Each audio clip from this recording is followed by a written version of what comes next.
Panahon sa problema, kung ang kinabuhi dili hayahay, kung kita gilisod-lisod sa mga hagit sa kinabuhi, ang hagit nato mao nga kita mo pabilin sa iyang gugma, that we remain in God's love.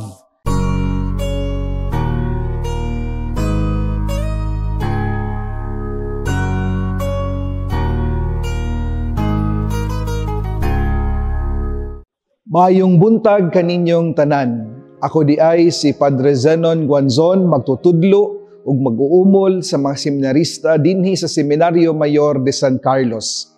Ania nakita karon sa ato ang palandong, ang pamalandong sa pulong sa Dios sa karong adlaw, Mayo 14. Ato usab gisaulog ang kapistahan ni San Matias, ang apostol nga gipuli ni Judas.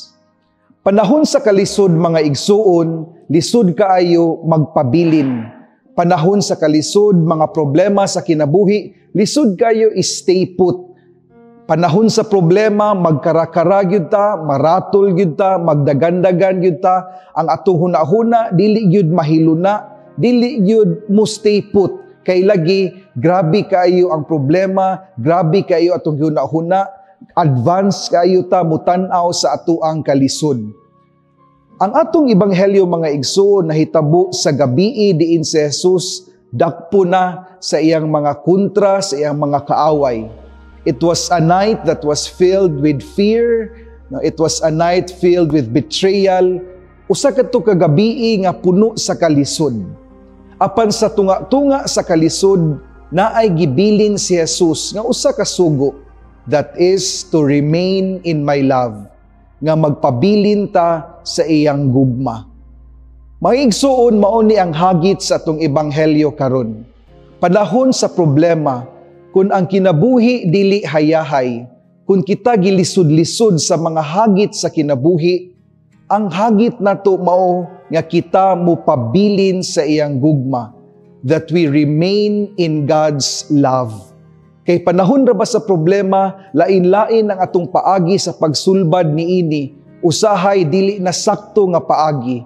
Mao na si Jesus atong ebanghelyo karon gipahinumduman kita nga panahon sa problema sa kinabuhi, panahon sa kalisod sa kinabuhi, magpabilin kita sa iyang gugma.